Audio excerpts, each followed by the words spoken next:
우리 좌우에 계신 분하고 서로 믿음으로 선포합니다. 전능의 주가 다스리십니다. 주 여호와의 열심히 이루실 것입니다. 아멘, 아멘. 제가 젊을 청년 때 한참 못 모르고 막 다닐 때 나이 드신 우리 어르신 목사님들이 제가 막 답답해하고 힘들어하면 제 어깨를 이렇게 뚝뚝 숙이면서 윤 목사 주님이 하셔. 처음에 그때는 무슨 말인지 잘 몰랐어요. 하시긴 뭘 해요. 지금 안에서 답답해 죽겠는데. 근데 이제 제가 어느 순간 이제 50대 중반을 넘어 후반을 가다 보니까 결론은 우리 주님이 하십니다. 여호와의 열심히 이루실 것입니다. 우리의 한계 가장 어두울 때 하나님은 하나님의 일을 행하십니다. 아멘입니까? 여러분, 더 힘들고 어려울 때 우리 믿음의 사람은 어둠을 보면 안 됩니다. 부정적인 거, 안 되는 거, 그거 원만 불평하는 말 하면 안 돼요. 오히려 그럴 때일수록 빛에 집중해야 합니다. 소망의 말을 선포해야 되고 하나님이 행하실 일들을 선포해야 될 줄로 믿습니다. 아멘입니까? 우리 좌우에 계신 분하고 다시 한번 전능의 주가 다스리십니다. 주 여호와의 열심히 이루실 것입니다. 아멘, 아멘. 오늘 하나님 말씀 같이 보겠습니다. 창세기 26장 12절에서 18절 말씀. 창세기 26장 12절부터 18절까지 저와 한 목소리로 천천히 26장 창세기 26장 12절부터 18절 말씀. 제가 잘못 드렸나 봐요. 죄송합니다. 창세기 26장 12절부터 18절. 각자 갖고 계시죠? 우리 한 목소리로 12절부터 18절까지 읽습니다. 시작. 이삭이 그 땅에서 농사하여 그해 100배나 얻었고 여호와께서 복을 주심으로 그 사람이 창대하고 왕성하여 마침내 거부가 되어 양과 소와 떼를 이루고 종이심이 많으므로 블레셋 사람이 그를 시기하여 그 아버지 아브라함 때에 그 아버지의 종들이 판 모든 우물을 막고 흙으로 메웠더라. 아비멜렉이 이삭에게 이르되 내가 우리보다 크게 강성한즉 우리를 떠나라. 이삭이 그곳을 떠나 그랄 골짜기에 장막을 치고 거기 거류하며 그 아버지 아브라함 때 팠던 우물들을 다시 팠으니 이는 아브라함이 죽은 후에 블레셋 사람이 그 우물들을 메었습니다. 이삭이 그 우물들의 이름을 그의 아버지가 부르던 이름으로 불렀더라. 아멘, 아멘. 오래전 영국을 대표로 하는 두 유명한 잘 알려진 목사님이 계셨는데요. 한 분은 존 스토트 목사님이시라고 기독교 기본 진리 그리스도와 십자가라고 하는 저서로 유명하신 분이고요. 20세기를 대표로 하는 기독교의 지성이라고 하는 잘 알려진 분이십니다. 근데 개인적으로 저는 이 목사님의 이 책들도 너무 좋아하지만 좀 안타까운 부분은 성령 하나님의 역사에 대해서는 약간 좀 제한적인 그런 분이셨습니다. 근데 또 다른 한 분은 영국 런던의 웨스트민스터 채플을 오랫동안 섬겼던 마틴 로이 존스라고 하는 목사님이 계세요. 이분은 의사 선생님이셨다가 또 목회를 하신 분이고 어마어마한 인텔리인데도 불구하고 제가 개인적으로 이분을 좋아하는 이유가 성령에 대해서 굉장히 열려 계신 분이세요. 예수를 믿고 거듭난 사건 이후에도 성령 세례를 받아야 한다. 그래야만 능력 있는 믿음의 삶을 살 수 있다. 이것을 믿고 있는 분이시고 이분이 쓰신 여러 저서 가운데 가장 대표적으로 알려진 저서가 바로 부흥이라고 하는 저서입니다. 이 부흥이라고 하는 저서에서 마틴 로이 존스 목사님은 부흥을 뭐라고 정의하냐면 아브라함 때 팠던 우물을 팔레스타인이 시기해서 블레셋이 시기해서 다 막아버린 걸. 근데 아브라함의 후손인 이삭이 그 우물을 다시금 다 파내는 과정을 부흥으로 설명합니다.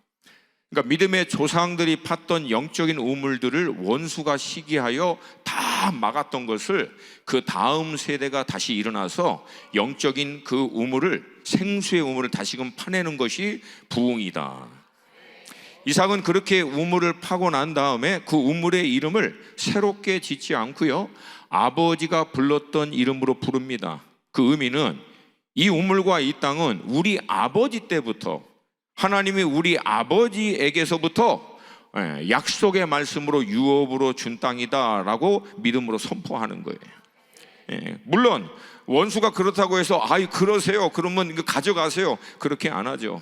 원수는 오히려 그렇게 믿음으로 선포한 이삭을 핍박해서 그 땅에서 쫓아냅니다.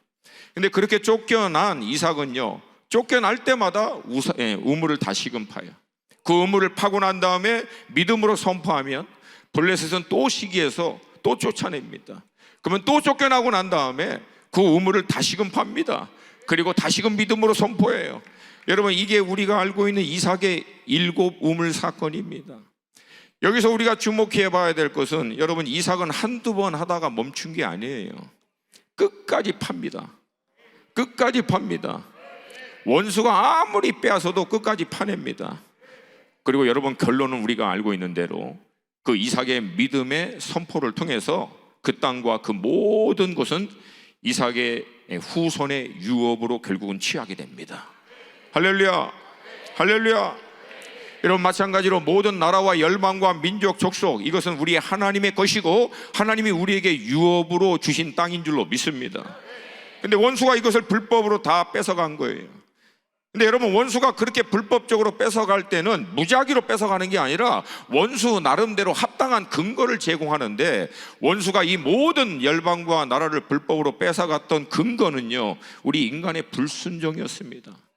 아담의 불순종으로 말미암아 원수에게 빌미를 준 거예요. 불법적으로 뺏어갈 수 있도록.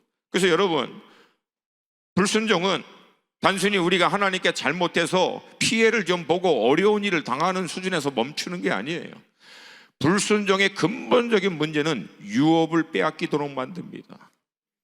근데 감사하게도 두 번째 아담인 예수 그리스도께서 이 땅 가운데 오셔서 첫 번째 아담과는 완전히 반대로 온전한 순종을 통해서 원수에게 빼앗겼던 그 모든 유업과 권세를 다 회복해 돌아오십니다. 그리고 자기를 믿고 따르는 제자들과 교회에게 이 유업을 믿음으로 허락해 주신 줄로 믿습니다.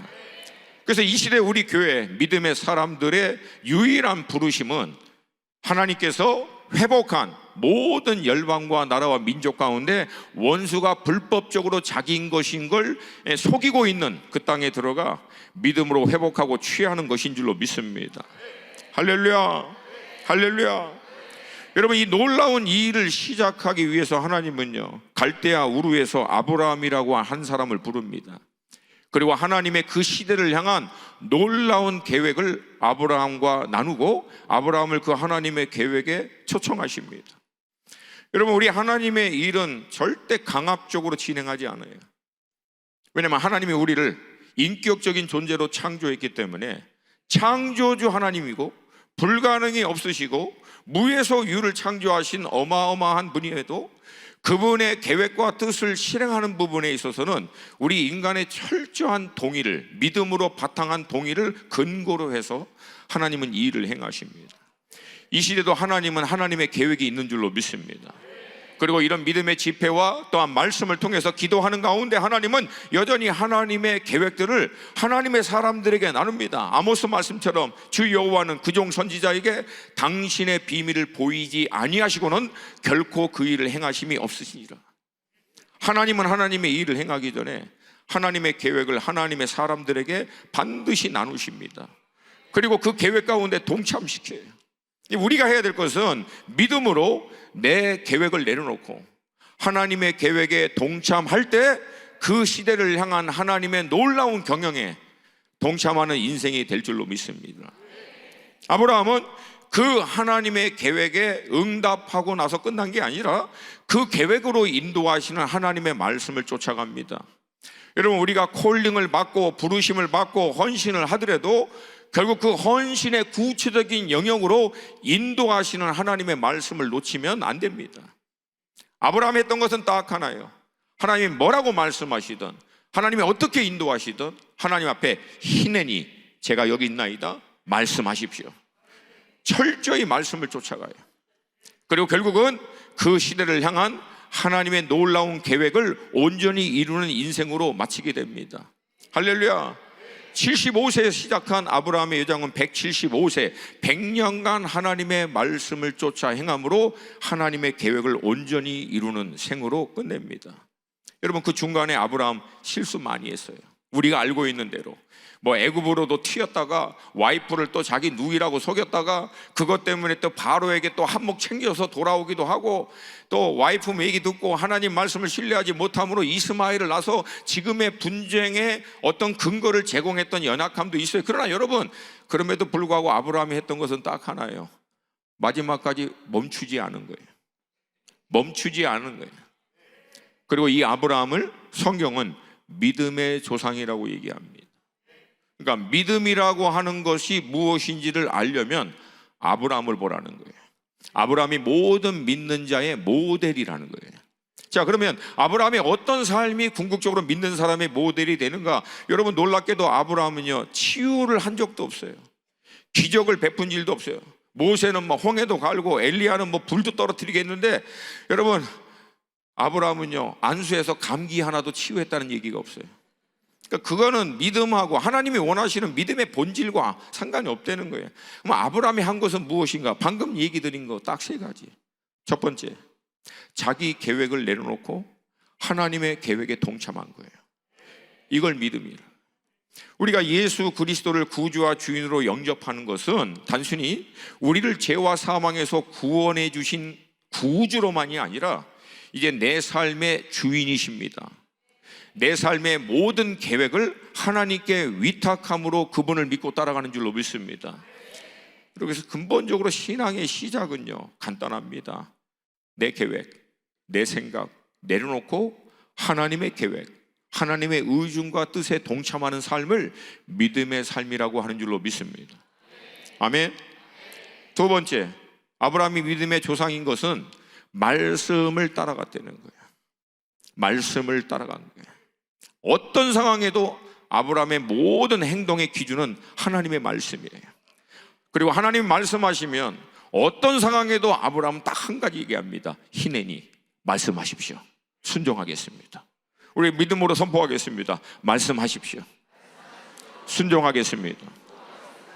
나중엔 하나님이 아들 독생자 이삭마저도 하나님 앞에 바치라고 할 때 아브라함은 그 말씀 앞에서도 순종합니다. 여러분, 이건 우리가 글로 써있는 이 글로 읽기 때문에 이게 얼마나 아브라함에게 있어서 어려운 문제라고 하는 것을 체감하기가 쉽진 않아요. 그럼에도 불구하고 우리가 알 수 있잖아요. 자기의 독자 아들을 하나님 앞에 내어드린다라고 하는 결코 쉬운 문제가 아닙니다. 근데 그 사건을 통해서 아브라함은 결국 하나님의 인정을 받는 믿음의 조상이 되는 결정적 사건이 됩니다. 여러분, 이 시대 우리 믿음의 사람들에게 있어 가장 안타까운 것은 우린 너무 똑똑해요. 우리 저의 인생의 연배가 많으신 어르신들, 또 믿음의 선배님들이 참 많이 계세요. 근데 우리 믿음의 선배님들의 특징이 뭡니까? 단순한 믿음이에요. 할렐루야. 그냥 하나님 말씀하시면 아멘 하고 믿는 거예요. 근데 요즘은 너무 똑똑해. 2000년 기독교 역사 가운데 이 시대를 살고 있는 우리들이 가장 많은 교육 수준이 높은 거 아십니까? 2000년 기독교 역사 가운데 이 시대를 살고 있는 우리들이 가장 많은 영적인 풍요한 프로그램, 세미나, 훈련, 컨퍼런스 얼마나 많은지 몰라요. 근데 오히려 이것이 우리의 믿음에 있어서 저해 요소가 돼요. 단순한 믿음을 복잡하게 만들어요. 여러분, 이 시대에 정말 우리가 회복해야 할 것은 단순한 믿음인 줄로 믿습니다. 하나님 말씀하시면 아멘. 하나님 말씀하시면 아멘. 할렐루야. 그리고 마지막까지 멈추지 않는 거예요. 이걸 하나님은 믿음으로 보는 거예요. 하나님의 계획과 뜻에 동참하는 삶, 하나님 말씀 앞에 무조건 순종하는 삶, 마지막까지 멈추지 않고 끝까지 그 믿음의 경주를 맞추는 삶. 여러분, 이 삶이 우리의 삶이 되기를 축복합니다. 그렇게 시작한 아브라함의 믿음의 여정은 아들인 이삭에게로 넘어갑니다. 근데 이 믿음의 여정이 믿음의 세대가 다음 세대로 넘어가는 이 길목이요, 영적인 전쟁에서도 가장 치열한 때예요. 뒷부분에 가서 제가 다시 한번 좀 설명하겠지만, 한 세대가 아무리 강력한 부흥과 은혜를 경험해도 이 세대의 부흥과 은혜가 다음 세대로 넘어가지 못하면 이건 한 세대 부흥의 역사로 끝나버립니다. 그래서 원수가요, 한 세대가 강력하게 일어날 때는 죄송한 표현이지만 내버려둬요. 근데 다음 세대로 넘어가는 길목에 있어서 원수는요, 할 수 있는 모든 방법을 동원해서 이 믿음이 다음 세대로 넘어가지 못하도록 끊어버립니다. 그게 말라기 말이에요. 아비의 마음이 자녀에게 넘어가지 못하도록, 자녀의 마음이 아비, 믿음의 조상인 하나님을 섬겼던 아비의 마음으로 연결되지 못하도록 끊어버리는 거예요. 저는 대한민국 교회는 안타깝게도 요 길목에 있어서 영적으로 안일하게, 왜? 너무 많은 추수를 거두고 너무 많은 은혜를 누리다가 이게 다음 세대로 넘어가는 길목의 영적인 싸움에 있어서 약간 우리가 긴장하고 집중하지 못한 결과를 지금 초래하고 있다. 근데 저는요, 믿기는 다시금 이 믿음의 유산을 이어갈 수 있는 새로운 세대가 일어날 것을 믿습니다. 할렐루야. 반드시 일어날 줄로 믿습니다. 반드시 일어날 줄로 믿습니다. 결국 이 믿음의 여정이 이삭에게로 넘어가는 길목에 블레셋이 똑같이 이삭을 또 핍박합니다. 그리고 상황과 환경적인 이 가뭄으로, 어려움을 통해서 이삭으로 하여금 하나님의 유업이 있는 이 땅에서부터 떠나도록 만들어요. 그래서 처음에 이삭도 이 문제가 딱 터지자마자 그랄 지역으로 내려가요. 왜? 그랄이 바로 애굽 땅 바로 옆입니다. 상황이 악화되면 넘어가려고. 근데 그때 하나님이 이삭에게 나타납니다. 만약 너가 이 약속의 땅에 머물면 내가 너의 후손에게 이 땅을 유업으로 줄 것이다. 그러니까 이삭에게는 딜레마가 있는 거예요. 딜레마가. 상황과 환경의 문제 앞에서 모든 사람이 따라가는 애굽으로 향하는 그 길로 갈 것인가, 아니면 하나님의 약속의 말씀에 따라 이 유업이 있는 이 땅에 남을 것인가. 근데 여러분, 많은 경우에 우리의 믿음의 싸움의 본질도 여기에요. 대부분의 모든 그리스도인들이 직면하는 현실적인 믿음의 싸움의 본질은 여기입니다. 시대와 대세의 가치와 유행과 흐름이 이렇게 하지 않으면 안 된다라고 우리를 압박해 올 때, 우리는 그 시대의 흐름, 가치 모두가 따라가는 그 길에서부터 멈춰서 하나님의 약속의 말씀을 붙들고 그 말씀을 쫓아갈 것인가, 아니면 로마서에 있는 말씀처럼 이 세대의 흐름을 쫓아갈 것인가, 둘 중에 하나라는 거예요. 안타깝게도 대부분의 믿음의 사람들이 이 돌파를 여기서 멈추는 거예요. 저는 이 자리에 있는 모든 여러분들에게는 이 믿음의 돌파가 있기를 축복합니다. 눈에 보이는 상황과 환경이 어떻든지 이 시대의 가치의 흐름과 유행이 애굽으로 가는 게 사는 거예요. 이 당시에는. 왜? 나일강을 중심으로 한 가장 강대국이고 풍성한 땅이 애굽 땅이기 때문에 가나안 땅에 흉년만 있으면 애굽이 대안입니다. 이건 상식이에요. 그래서 이삭도 그랄로 내려간 거고. 근데 하나님이 말씀하시는 거예요. 내려가지 말라고. 그러니까 여러분, 우리는 눈에 보이는 상황과 환경을 따라갈 것인가, 아니면 하나님의 약속의 말씀을 붙들고 그 말씀을 쫓아갈 것인가. 여러분, 하나님의 말씀을 쫓아가는 자에게는 하나님의 놀라운 예비하심이 있는 삶이 있는 줄로 믿습니다. 할렐루야. 우리가 열심히 하는 삶과는 다른 차원의 하나님이 예비하신 삶으로 들어갈 수 있게 될 줄로 믿습니다. 이삭은 그 땅에 머물러요.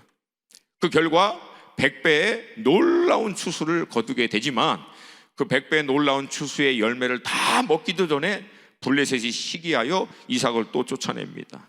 앞서 말씀드린 대로 다시금 쫓아내고 또 쫓아내고, 그리고 모든 우물을 다 막아버려요. 이게 여러분 어쩌면 대한민국의 지금의 정확한 모습이에요. 여러분, 오래전 이 나라, 불과 120년 전만 해도 이 나라 조선은요, 복음과 아무 상관이 없는 죄와 사망이 이 땅을 덮고 있는 나라였어요. 조용한 아침의 나라, 시적인 표현으로 아름답게 들리진 몰라지만 여러분, 그 의미는 아무도 관심을 두고 있지 않은 나라, 아무 새로운 일도 일어나지 않는 나라. 근데 때가 되자 하나님이 이 조용한 아침의 나라 조선 땅 가운데 생명의 복음을 갖고 있는 믿음의 선교사들을 이 땅에 보내주신 줄로 믿습니다. 그리고 여러분, 그들이 이 땅에 왔을 때 아무것도 없었어요. 여러분, 초반에 이 땅에 오신 선교사님들의 평균 수명이 얼마나 되신지 아십니까? 2년이에요. 20대 중반, 그 팔팔한 미국과 유럽의 젊은 선교사들이 와서 평균 2년 만에 죽어나가는 사람들이 수도 없이 많았습니다. 왜? 풍토병 때문에, 영양실조 때문에, 못 먹어서, 대부분의 사고로. 여러분, 그럼에도 불구하고 이 믿음의 사람들은 끝까지 이 땅에 막힌 우물을 다시금 파기 위해서 멈추지 않은 결과, 우리가 알고 있는 대로 하나님의 때 1907년 평양 대부흥운동이 일어나게 된 줄로 믿습니다. 여러분, 이 당시 역사적인 기록이 나와 있어요. 산과 들이 하얀 도마포로 덮여 있다는 거예요. 그러니까 우리 믿음의 선배들은 그 하얀 옷을 입었잖아요. 그렇게 모여서 하나님의 놀라운 역사가 일어날 그때 모여서요, 부흥회를 하고 사경회를 하는데, 여러분, 그때는 부흥회 사경회를 한 달씩 했대요. 그래서 막 올 때 솥단지 이고 오고 쌀푸대 메고 오고, 누구는 막 무 싸가서 와고, 그래서 막 우거지 대충 막 된장에 풀어서 먹으면서 한 달 동안 사경회 하는 거예요. 제가 이렇게 보면서 왜 우리 청년들이나 이렇게 3박 4일 이렇게 해서 애들이 좀 변하는 것 같다가 다시금 돌아가지? 예? 놀랍게도 막 은혜 받았다고 하는데 한두 달 지나면 신실하게 돌아가, 원래 모습으로. 예. 예. 근데 내 이유를 알았어요. 이게 한 달을 해야 안 돌아가요. 그래서 제가 나중에 정말 해보려고 그래요. 예. 들어올 때는 마음대로 들어와도 한 달 이전에는 못 나가는, 예, 그런 걸 한번 해보려고 그래요. 예. 성령 체험하고 하나님 만나기 전에는 못 나간다. 예, 뭐 이런 거. 할렐루야. 예. 어마어마한 하나님의 은혜가 이 땅에 부어진 거예요. 근데 여러분, 말씀드렸잖아요. 원수도 만만치 않다는 거예요. 그 부흥의 열매를 다 거두기 전에, 일본의 제가 제페니스 임페리얼, 일제 그 강령을 통해서 결국은 이 나라가 그 핍박 가운데 들어갑니다. 너무나 참혹하고 어려운. 그리고 해방되고 난 다음에는 남과 북의 민족 간의 이 전쟁으로 인해서 여러분, 1950년대 말 대한민국은 진짜 말 그대로 폐허가 됩니다. 제가 역사 기록을 봤거든요. 2층 이상 건물은 서울시청 건물, 그것도 한쪽은 폭탄 맞아가지고 찌그러진 그거 하나 남아있고요, 남한은 완전히 폐허가 돼요. 전기도 없었어요. 그래서 인천 앞바다에다가 전기선 배 놓고 선 끌어다가 정부 주요 청사에만 전기불이 겨우 들어오는, 그게 대한민국의 현실이었어요. 여러분, 그때 우리 믿음의 선배님들은 정말 너무 찢어지게 가난하다는 게 그때 나왔다고 하더라고요. 찢어지게. 제가 그 배경은 구체적으로 얘기 안 할게요. 점심 식사 하신 지 얼마 안 됐는데 너무 가난한 거예요. 너무 못 먹고. 근데 이분들은요, 그 폐허 더미에서부터 다시금 이 나라 회복하기 위해서 말 그대로 허리가 부러지라고 일을 하신 거예요. 진짜로. 우리는 못 먹고 못 배우고, 그래서 다른 나라에게 얻어맞았지만 우리 다음 세대는 먹고 또 많이 배워서 더 이상 이런 굴욕을 당하지 않도록 하겠다. 이거 하나로 정말 그들의 일생같이 그냥 쏟아부으면서 일을 했는데, 이제 문제는 뭐냐면, 여러분, 어떤 회복을 하려면 회복할 수 있는 근거가 있어야 돼요. 마치 이렇게 우물물을 풀려면 마중물이라도 있어야지 우물을 푸는데, 대한민국의 그 당시의 현실은요, 마중물조차도 없는 게 현실이었어요. 그러니까 어떻게 해요? 아무리 해도 안 되는 차가운 현실 앞에서 우리 믿음의 선배님들 교회 간 거예요. 천막교회, 거적대기 깔아져 있는, 거기에 무릎 꿇고 엉엉 울면서 하나님 이 나라 불쌍히 여겨주세요. 하나님 이 민족 뭐가 있습니까? 하나님 한 분 외에 없습니다. 이 나라 뭐가 소망이 있겠습니까? 하나님 외에 없습니다. 근데 여러분, 이게 예수님이 말씀하신 팔복 아닙니까? 하나님 한 분만이 유일한 소망인 게 팔복이라는 거예요. 애통한 자, 가난한 자. 저는요, 지금 대한민국을 보면은요, 누가복음에 이 팔복 다음에 나온 게 뭡니까? 화 있을진저 너희 배부른 자들, 화 있을진저 너희 이미 만족한 자들, 화 있을진저 너희 이미 기쁜 자들아. 저는요, 대한민국이 화 있을진저 상황으로 가다가 지금 하나님이 딱 붙잡아서 복이 있나니 상황으로 강권적으로 이끌어 가시는 것 같아요. 지금 할렐루야. 애통하니 복이 있다는 거예요. 의에 줄이고 목마르니까 복이 있다는 거예요. 오히려 왜? 그 목마름이, 그 애통함이 우리를 예수 그리스도께로 인도하기 때문에 그게 복이라는 거예요. 그게 아멘입니까? 우리 그리스도의 사람들은 복의 기준을 명확하게 해야 돼요. 명확하게. 복의 기준은 간단합니다. 뭔 일이 일어나도 예수께 가까이 가면 그건 복입니다. 어떤 대박이 일어나도 예수로부터 나를 멀어지게 하면 그건 화 있을 진저예요. 우리 민족 화 있을 진저로 가다가 하나님이 브레이크 잡으신 거예요. 그래서 복인난이로 돌이키고 있는 거예요. 믿으시면 크게 아멘. 그 거적대기 바닥에서부터 울면서 기도할 때 하나님이요, 결국은 그 눈물과 기도가 쌓일 때부터 말 그대로 하늘을 열어버렸어요. 이 나라 가운데 하나님이 축복을 시작해 주셔서 경제적인 부흥과 함께 교회에 어마어마한 부흥이 일어나기 시작한 거예요. 2000년 기독교 역사 가운데 이런 부흥은 없었어요. 그리고 인류 역사 가운데 전 세계 두 번째 못 사는 나라에서 전 세계 10번째 잘 사는 나라로 올라간 케이스가 인류 역사 가운데 없습니다. 그것도 불과 30-40년 만에.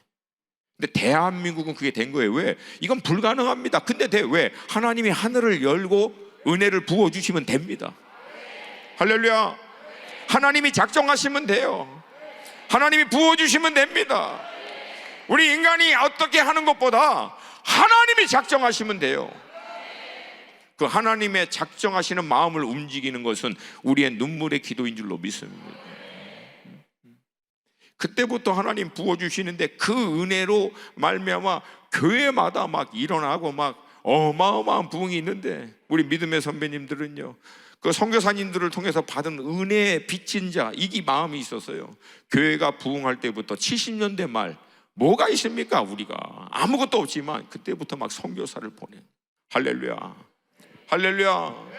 예. 그리고 어마어마한 하나님의 은혜를 누리는 민족과 나라가 되었습니다.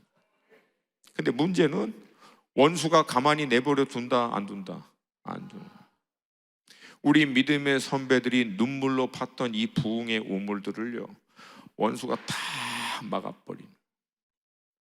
그러면서 놀랍게 부흥하던 대한민국 교회 딱 꺾여버린 거예요. 제가 여러분과 오늘 나누고자 하는 것은 우리 믿음의 선배님들이 팠던 부흥의 우물, 그러나 원수가 시기하여 다 막아버렸던 그게 무엇인가? 여러분, 이것을 좀 볼 수 있어야 돼요. 이것을 볼 수 있어야 돼요. 괜찮아요. 하나님의 은혜가 많을 때는 이런 일들이 있어요. 아멘입니까? 제가 오랫동안 사역을 한 결과 늘 아는 게 있어요. 중요한 일 있을 때마다 방해하는 것이 있다. 이게 지금 굉장히 중요한 타임이라고 저는 믿어요. 아멘입니까? 우리 간사님들과 섬기시는 분들이 수고하시고 알아서 하실 거예요. 여러분 저를 집중하시면 돼요. 그러니까 하나님께서 우리 믿음의 조상들을 통해서 팠던 놀라운 부흥의 우물 가운데 원수들이 다시금 다 막아버린 거. 그래서 이 시대 우리가 다시금 이삭과 같이 파내야 되는 부흥의 우물은 무엇인가? 저는 여러분과 이것을 오늘 구체적으로 나누길 원하고, 한 가지 한 가지를 같이 나누면서 기도하고, 또 말씀 나누고, 또 기도하고. 할렐루야, 할렐루야. 여러분, 우리 믿음의 선배님들이 팠던 첫 번째 강력한 부흥의 우물은요, 여호와 하나님의 강력한 불이 임하는 기도의 우물입니다. 아멘입니까? 여러분, 정말 우리나라는 기도하면 다른 어떤 나라보다도 남달랐던 민족인 것 같아요. 한때 대한민국 기도를요, 코리안 스타일 프레이어라고 서양 사람들은 부르면서 자기네들도 따라해요. 그래서 지저스, 지저스, 지저스 삼창하고 그리고 기도하는 거예요. 할렐루야. 예, 얼마나 기도했습니까? 우리 믿음의 선배님들. 예, 때만 되면 막 40일 철야 기도하고, 며칠 또 한 일주일 쉬고 난 다음에 2차 40일 또 철야 기도하고, 또 한 달 지나고 난 다음에 또 3차. 내가 보니까 거의 1년 내내 하는 거야. 보면은 중간에 멀쩡 쉬지 않고요. 새벽 기도, 새벽에 일어나서 기도하잖아요. 철야 기도하고, 또 산에 올라가서 산 기도하고, 또 기도원 기도회. 여러분, 이 오살리 기도원도 그 운동의 연장선상에서 일어난 곳 아닙니까? 근데 여러분, 이 강력한 기도가 왜 하나님의 부흥과 연관이 되냐면, 따라서 합시다. 기도는 성령님이 역사하시는 시공간을 만들어낸다. 아멘입니까? 다 설명할 수 없지만 결론은 간단해요. 우리가 기도할 때 성령이 역사하십니다. 예. 여러분, 제가요, 이게 보면 얼마나 우리 여러분 컨퍼런스 많이 해요. 프로그램 많이 해요. 세미나 많이 합니까? 그리고 교회 이것저것 무슨 많잖아요. 근데 여러분, 제가 컨퍼런스 하다가 부흥이 일어났다는 얘기는 들어본 적이 없어요. 세미나 하다가 부흥이 일어났다는 얘기 들어봤습니까, 여러분? 프로그램이 탁월해서 부흥이 일어났다는 얘기 들어봤어요? 2000년 기독교 역사 가운데 부흥이 있을 때마다 나타났던 공통적인 특징은 딱 하나예요. 전심으로 기도하다가 일어난 거예요. 저는요, 미국에만 한 27년 살았어요. 그리고 한국에 지금 들어온 지 10년 됐는데, 제가 들어올 때가 이제 한국 교회가 이제 어려울 때, 그래서 막 여러 모임에 가서 이제 보면은 막 어렵다 힘들다 얘기하다 뭐 전략도 짜고 플랜도 짠다 그러는데, 제가 보니까 이 어려움을 돌파할 수 있는 비결은 간단하더라고요. 기도 회복. 기도 회복이에요. 아멘입니까? 이 나라 이 민족이, 우리 믿음의 선배들이 기도한 대로 다시금 기도가 회복되면 반드시 부흥이 일어납니다. 반드시 하나님의 역사가 일어납니다. 아멘입니까? 여러분, 사실 이게 한국식 기도라고 하는데, 우리 믿음의 선배님들이 했던 것은 이게 왜 그랬냐면 굉장히 단순했어요. 성경을 읽어보니까 예수님이 새벽 미명의 습관에 쫓아서 기도하러 간 거예요. 읽다 보니까, 아니, 예수님도 새벽에 일어나서 기도하는데 우리는 잘 수 없다. 우리도 일어나서 예수님처럼 기도해야 한다. 굉장히 단순한 거예요. 예수님도 새벽에 일어나서 기도했으니까 우리도 기도한다. 성경 읽다 보니까 예수님 또 산에 올라가서 기도하시네. 그래서 우리도 예수님처럼 산에 올라가서 기도한다. 저희 지금도 들었어요. 저는 이제 그 당시 여기 없었으니까 그 검은 그 쓰레기 봉지 같은 거 가운데 구멍 내가지고 이거 쓰고 올라가가지고 또 산에도 또 자기 자리가 있대요. 거기다가 그래서 이제 선포하는 거예요. 먼 동이 떠오르는 해를 보기 전에는 내려가지 않는다, 뭐 이런 거. 할렐루야. 제가 또 이제 한국에서 교제하는 목사님 몇 분이 계시는데, 그날도 이제 같이 식사하고 있는데 세 분하고 같이 뭐 얘기하다 갑자기 산기도 얘기 나오는 거예요. 그랬더니 갑자기 서로 얘기하다, 오늘 산기도 갈까? 갈래? 그랬더니 정말 그 밤에 가더라고. 감사하게도 저는 그날 집회가 있어가지고 저는 안 갔는데, 그날 밤에 비가 얼마나 왔는지. 근데 그중에 제 친구 목사가 있어서 다음날 전화했어요. 아니 어땠어? 그러니까 좋았어. 목이 다 나가가지고. 아니 비가 많이 왔는데 그래도 괜찮았어. 할렐루야. 그러니까 여러분, 단순한 거예요. 우리 믿음의 선배 여러분, 제발 우리 단순해져야 합니다. 예수님이 하시면 우리도 한다. 이게 우리 믿음의 선배들의 기도의 근거입니다. 아멘입니까? 예수님 밤에 맞도록 기도했다고 기록되어 있네요. 그러니까 나온 게 철야기도. 한적한 곳에 가서 기도했더니 그러니까 골방기도 나온 거고요. 예수님이 여러분 겟세마네에서 기도할 때 땀방울이 핏방울이 될 때까지 완전히 짜내시면서 기도했잖아요. 그래서 여러분 우리 민족들은요 기도할 때 대충 그렇게 기도 못합니다. 아니 뭘 그렇게 막 그냥 몸부림치면서 막 그렇게 기도하냐. 왜? 예수님이 그렇게 기도했어. 제가 개인적으로 미국에 좋아하는 목사님 중에서 리차드 파스터라고 하는 목사님이 계세요. 한국에도 한때 유행했어서 그분 오셔서 세미나도 하고 있는데, 이분의 책 중에 기도라는 책이 있는데 저는 그 책을 통해서 은혜를 많이 받았지만 우리하고 정서적으로 안 맞는 한 부분이 있어요. 이 리차드 파스터 목사님은 아침마다 기도할 때요 커피 한 잔 내려서 그 폴치, 그 베란다 같은 데 앉아서 의자에 딱 앉아서 다리 꼬고 이렇게 하고 그렇게 기도하는데, 여러분 우리는 이거는 신성모독이에요. 우리는 절대 그렇게 기도할 수 없어요. 아무리 무릎이 아파도 무릎 꿇어야 돼. 그러지 않아요? 제가 아는 장로님은요 지금도 매일 아침 4시 반부터 8시 반까지 4시간을 기도해요. 4시간을. 근데 그분이 나이가요 이제 80이 다 돼가세요. 근데 지금도 무릎 꿇고 기도하세요. 자기 기도 자리가 딱 있어요. 그러니까 우리 믿음의 선배들은 그렇게 하신, 여러분 생각해 보세요. 예수님이 겟세마네에서 의자에 앉아서 다리 꼬고 아버지 그렇게 하셨겠냐고. 그렇게 해서 땀방울이 핏방울이 됐겠냐고. 무릎 꿇고 무릎 사이에 받고 기도하셨다고 묻는 거예요. 짜내듯이. 그래서 우리 믿음의 선배님들 어떻게 기도한 거예요? 짜내듯이 기도한 거예요. 짜내듯이. 하나님 이 민족 살려달라고. 아멘입니까? 지금 우리가 다시 파야 할 부흥의 우물은 기도의 우물입니다. 근데 저는요 여러분에게 그렇게 얘기하고 싶어요. 그냥 기도의 우물이 아니라 여호와의 불이 임할 때까지 하는 기도예요. 오순절 마가의 다락방에 불의 혀가 갈라진 같이 각 사람 가운데 임하였다라고 얘기한 것대로 우리가 기도하는 것, 언제까지? 여호와의 불이 임할 때까지. 우리 안에 있는 모든 우상들을 태워버리는 소멸하는 불, 그리고 살아계신 하나님 한 분을 향해서 우리 인생을 걸 수 있는 강렬한 이 열정의 불, 이게 임할 때까지. 할렐루야. 동의하십니까? 동의하십니까? 저는요 이 모임이 이 불을 받고 이 불을 여러분이 가는 곳마다 전파할 수 있는, 흘러보낼 수 있는 모임이 되기를 축복합니다. 여러분 저는요 미국에서 신앙생활 한 사람이에요. 미국에서 신학하고 미국에서 신앙생활 했던 사람. 근데 제가 미국에 있을 때도 사모한 게 있어요. 오살리 기도원 얘기를 얼마나 많이 들었는지 몰라요. 대한민국의 새벽 기도 얘기 얼마나 많이 들었는지 몰라요. 근데 내가 정작 10년 전에 이 땅에 와보니까 기도의 불이 다 꺼진 거예요.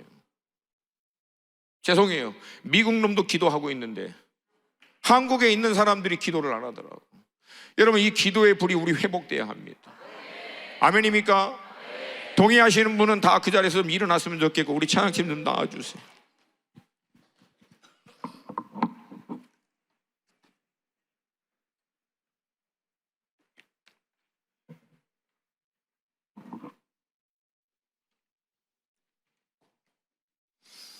어떤 분들은 얘기해요. 가끔 가다가, 아니 하나님이 귀를 잡수셨냐, 왜 그렇게 부르짖어서 얘기하냐고. 근데 제가 좋아하는 친구 목사님이 부르짖는 기도를 특별히 사모하시는 분이어서 이 친구가 다 찾아봤대요. 구약 전체를. 기도에 관련돼서 영어로 이제 영어권 분이기 때문에 cry out, shout out, 부르짖어라, 외쳐라, 큰 소리를 발해라, 기도하고 연결된 여러분 500구절 이상이 나온대요. 구약에 기도와 연결된 구절 가운데서 부르짖고 외치고 큰 소리로 기도하라는 구절이 500구절이 나와요. 그러면 여러분 기도할 때 부르짖으라는 거예요? 아니면 조용히 하라는 거예요? 성경대로 하는 게 그리스도인입니다. 아멘입니까? 그래서 우린 부르짖는 거예요.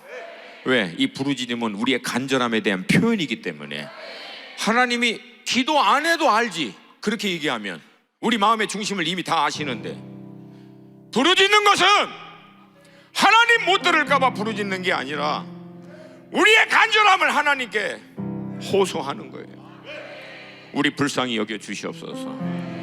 이 나라 우리 믿음의 선배들이 그 피눈물 흘리면서 싸워왔던 이거, 하나님 이대로 무너지면 안 됩니다. 이거 반드시 회복돼야 합니다. 유일한 길은 기도의 불이 임해야 합니다. 우리 안에 막혀있는 기도의 우물들이 다시금 파지게 하여 주시옵시고 기도의 불이 임하게 하여 주시옵소서. 동의하시면 두 손 들고 우리 주님의 이름 3번 부르고 멈추지 마시고 딱 10분만 기도합니다. 주여! 주여!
주님, 이 땅에 강력한 기도의 우물이 다시금 파지게 하여 주시옵시고,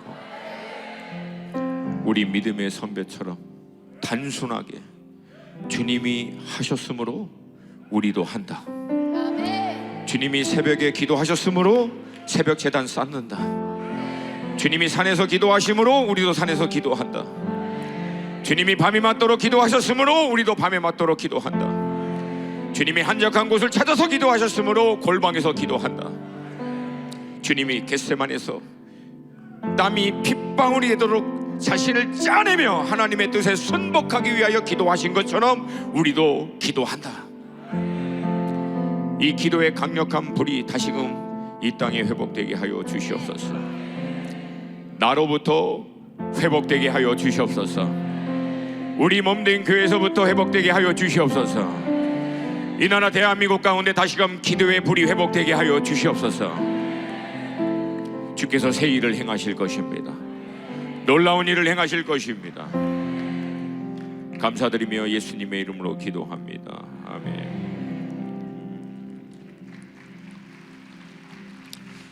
자리에 앉으시고, 두 번째, 우리 믿음의 선배님들이 파셨던 이 부흥의 우물을 원수가 다시금 다 막아서 이 시대를 살고 있는 우리들이 다시금 파내야 되는 부흥의 우물은요, 따라서 합시다. 단순한 믿음과 순종. 아멘입니까?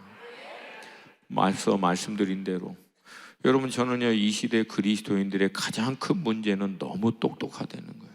너무 똑똑하다. 영이 움직이는 영적인 삶보다도 혼이 빨리 돌아가는 혼적인 삶에 너무 민감하다. 여러분, 우리 신앙생활을 영적인 삶이라고 그러지 혼적인 삶이라고 안 하잖아요. 여러분, 우리 신앙에 있어서 중요한 것을 영성이라고 하지 혼성이라고는 안 하잖아요. 그러니까 영이 주도하는 삶이 영적인 삶인 줄로 믿습니다. 아멘입니까? 근데 너무 똑똑하다. 제가 이 단순한 믿음, 이 단순한 순종을 얘기하면은요, 여러분, 많은 사람들이 이게 일종의 이 미련한 믿음, 어떤 맹목적인 믿음이라고 생각하는데, 여러분, 전혀 그렇지 않습니다. 미국에 있는 목사님 달라스 윌라드가 얘기하는 게, 단순함에 이르기 위해서는요, 수없는 복잡하고 어려운 과정들을 다 가지쳐내면서 결국 딱 단순함까지 나아가는 수많은 시간들을 통과해야 된다는 거예요.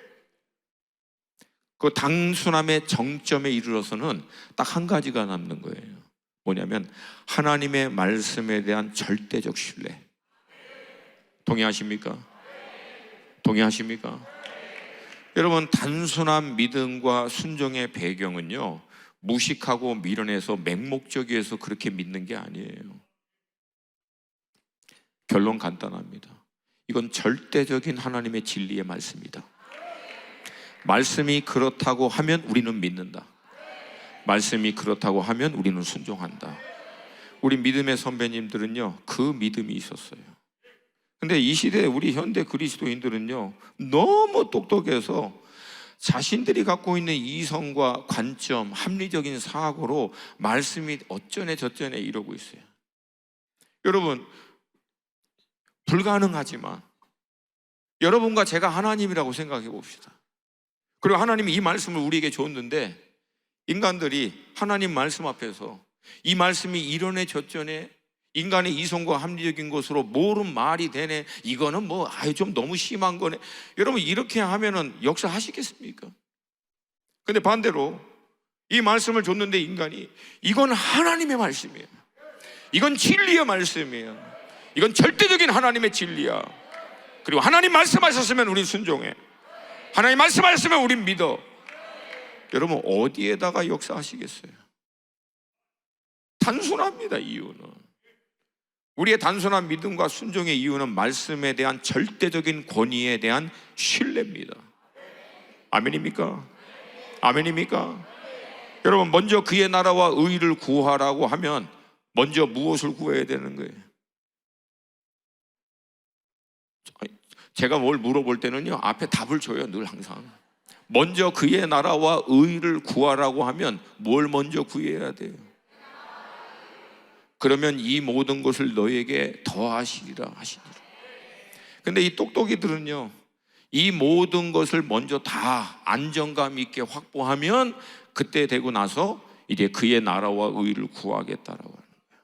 여러분, 그렇게 하면은요, 그의 나라와 의를 구하는 삶으로는 영원히 들어가지도 못하고 이 모든 것을 더하시는 하나님의 은총이 있는 삶으로도 못 들어갑니다. 왜냐하면 이 모든 것을 더하는 것은 전적인 하나님의 은총이에요. 먼저 그의 나라와 의를 구하는 사람들의 삶 가운데 부어주신 하나님의 은혜라는 거예요. 할렐루야, 아멘입니까? 그러니까 여러분, 우리는 하나님의 말씀을 단순하게 봐요. 제가 오래전에 저는 이제 미국에 있는 워싱턴 지구촌 출신이었어요. 그때 이제 이동원 목사님도 있었고 이제 홍정일 목사님도 가끔가다 오시는데, 제가 이제 오래간만에 이제 귀한 목사님을 만나서 좀 시간을 보내게 됐는데, 근데 그 목사님을 이제 홍 목사님이에요. 그 호텔에 모셔다 드리는 30분이 있는 거예요. 그때 제가 굉장히 젊은 이제 사역자였으니까 얼마나 대단한 분이시잖아요. 머리를 막 생각하면서 뭘 물어볼까 한참 고민하다가 딱 한 가지 물어본 거예요. 목사님, 평생을 말씀을 보시고 가르쳤는데 어떻게 하면 우리가 말씀을 잘 볼 수 있는지, 어떻게 하면 제가 말씀을 잘 깨달을 수 있는지 조언 좀 해달라고, 목사님 한 말씀 해달라고. 그리고 저는 막 기대한 거예요. 막 어마어마하게 뭐가 나올 줄 알았어요. 근데 그리고 묵고 난 다음에 목사님 아무 말도 안 하시는 거예요. 호텔 거의 다 도착할 때까지. 나는 속으로 내가 뭐 잘못 물어봤나? 실수했나? 조마조마하고 있는데 그때 목사님 문을 열고 딱 나가시면서 한마디 하시더라고요. 내가 말씀을 보지 말고 말씀이 나를 보게 하라고. 그 문 딱 닫고 가시는 거예요. 저는 그때 우와! 한 번도 들어본 적이 없어, 이런 말은. 나는 늘 내가 말씀을 본다고 생각했지. 말씀이 제가 그 즉시로 교회 돌아와 가지고요, 제 사무실에 올라가서 말씀을 딱 보고 우와, 이거다. 근데 황당한 일이 생긴 게, 어떻게 말씀이 나를 봐야 돼? 보세요, 저를. 이거 아니잖아, 이거. 감동은 왔는데 적용이 안 돼. 뭔가 비밀이 있는 것 같아. 설명을 좀 해주시지. 툭 던지고 그냥 가신 거예요. 나중에 말씀 앞에서 씨름하면서 깨달은 거예요.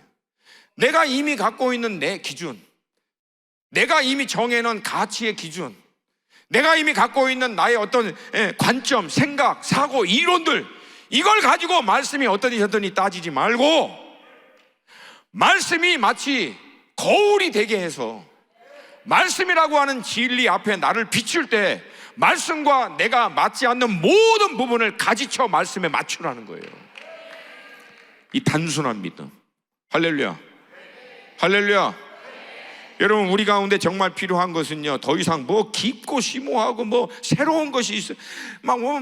여기 막 새롭다고, 여기 막 놀랍다고. 아니, 전도서 안 읽었나? 해 아래 새 것이 없다라고 몇 번을 얘기했는데, 여러분, 새 것은 없어요. 깊고 진짜만 있을 뿐이지. 아멘입니까? 아멘입니까? 여러분, 2000년 기독교 역사 가운데 영성의 두 축이 말씀과 기도 아닙니까? 그거 외에 뭐가 있어요? 말씀과 기도 외에 뭐 다른 게 있습니까? 말씀하는 자에게 하나님이 말씀하시고, 기도하는 자리에 하나님이 계시하시고, 하나님의 음성이 들리고, 하나님의 인도하심이 있고, 돌파가 일어나고, 회복이 일어나고, 그 자리에 있는 거지. 다른 뭐가 있어요? 결국은 깊은 게 있는 거예요. 깊은 게. 깊게 들어갈 때까지 말씀 앞에서 씨름하는 거예요. 돌파될 때까지 하나님 앞에 씨름하면서 기도하는 거고, 단순해질 때까지. 많은 내 안에 복잡한 생각들이 말씀을 통해서 다 가지치고, 오랜 기도의 씨름 가운데 성령의 불로 인해서 내 안에 모든 잡다한 것들이 다 태워질 때 어느 딱 한순간에 단순해지는 거예요. 단순해지는 거예요. 주님 말씀하십시오. 순종하겠습니다. 세미한 주님의 음성이 있는지라. 할렐루야. 예. 여러분, 우리 한국교회 다시금 회복될 게 이거예요. 여러분, 우리 믿음의 선배님들, 제가 그분들을 비하하려고 하는 게 아니에요. 전 좋은 의미에서 얘기하는 거예요. 처음에 그분들 목회할 때 우리나라에 무슨 번번한 신학교가 있겠습니까? 그분들이 뭐 신학을 번번이 했겠습니까? 여러분, 그분들이요, 사실 우리가 지금 평신도가 하고 있는 훈련만큼도 못 받은 분들이 수두룩합니다. 근데 여러분, 그 단순한 분들이요, 오직 말씀 하나 보면서 결론을 뭐라 했어요? 예수 천당, 불신지옥. 성경 66권을 딱 4마디로 정리 끝낸 거예요. 이건 어마어마한 영성이에요, 여러분. 내가 볼 때 딱 4마디로 예수 천당, 불신지옥. 그 얘기잖아, 성경이. 아멘입니까? 무식해서 나온 게 아니라는 거예요. 그거는 깊은 정점에서 결국은 본질이 뭔지를 파악된 거예요. 거기서 그거로 수많은 영혼들을 주님께 인도한 거예요.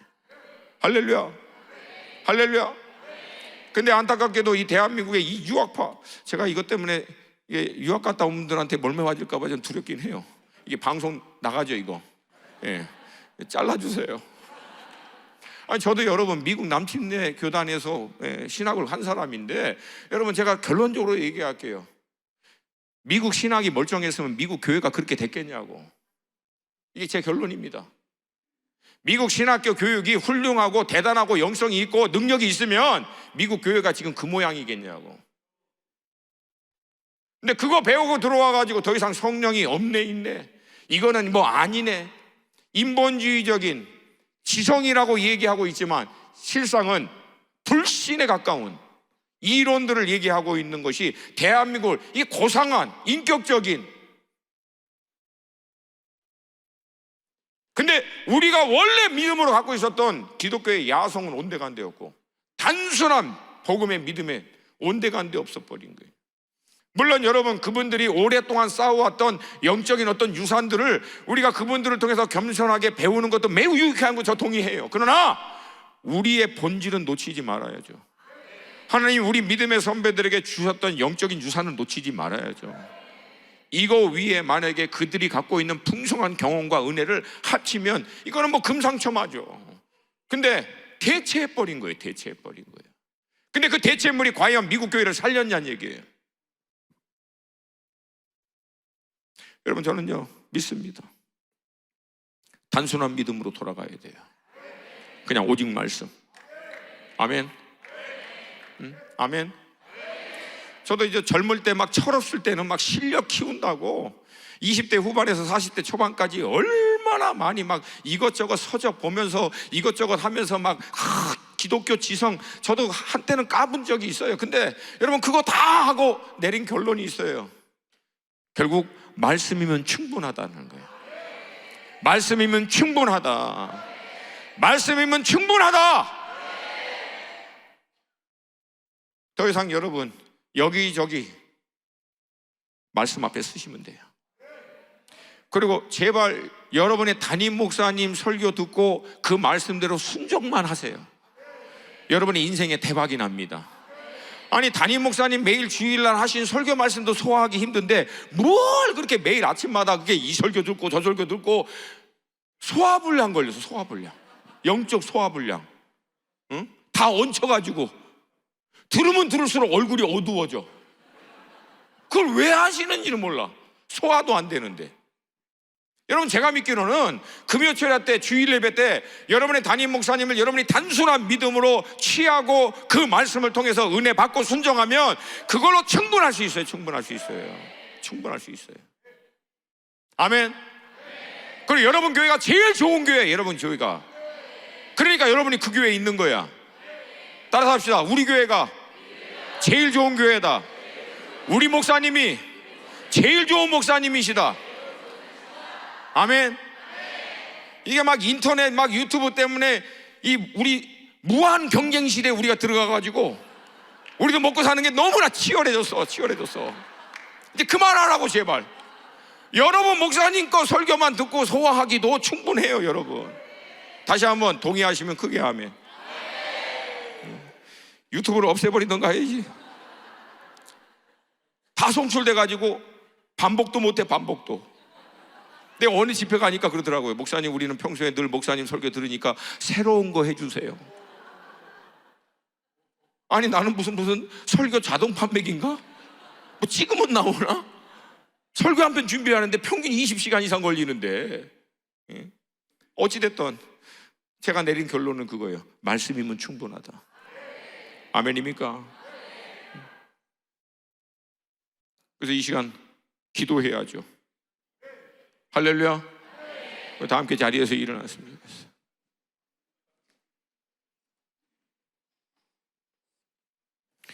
우리 찬양팀 그냥 계속 있어.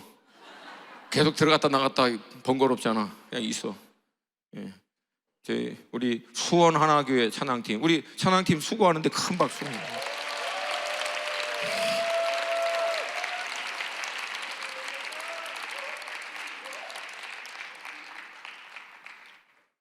여러분, 이 시간 우리 함께 기도할 때 하나님, 우리 가운데 단순한 믿음을 주시옵소서. 그리고 순종의 영을 부어 주시옵소서. 여러분, 성경에 히브리서 5장 8절에 뭐라고 했냐면은 예수님이요 하나님의 아들이심에도 고난을 통하여 순종을 배우셨다고 나와요. 순종, 따라서 합시다. 순종은 배우는 거다. 순종은 그냥 되는 게 아니에요. 말씀을 살아내기 위한, 그 말씀을 쫓아가기 위한 많은 고난과 대가 지불의 결과가 순종입니다. 저절로 절대 안 돼요. 구원은 은혜예요. 근데 구원받은 우리가 하나님의 말씀을 쫓아 순종하며 살 때는 반드시 대가 지불이 따릅니다. 할렐루야. 근데 하나님이 우리에게 그 대가 지불을 요구하는 것은 우리를 힘들고 어렵게 하려고 하는 것이 아니라 순종한 이후에 예비하신 하나님의 놀라운 축복을 감당하고도 믿음에서 떨어져 나가지 않고 딱 서 있을 수 있도록 우리를 하나님이 연단시키는 거예요. 훈련시키는 거예요. 아멘입니까? 이걸 딱 통과해야 순종을 통한 하나님의 역사가 임할 때도 그 은혜 가운데서도 믿음에서 떨어지 나가지 않고 딱 서 있는 거예요. 아멘입니까? 아멘입니까? 이 시간 우리 함께 기도할 때 하나님, 우리에게 단순한 믿음을 회복하여 주시옵소서. 단순한 순종의 마음을, 영을 부어 주시옵소서. 하나님 말씀하시면 우리 순종합니다. 하나님 말씀하시면 우리는 순종합니다. 하나님 말씀하시면 순종합니다. 아멘입니까? 아멘입니까? 두 손 들고 우리 주님의 이름 세 번 부르고 기도합니다. 주여!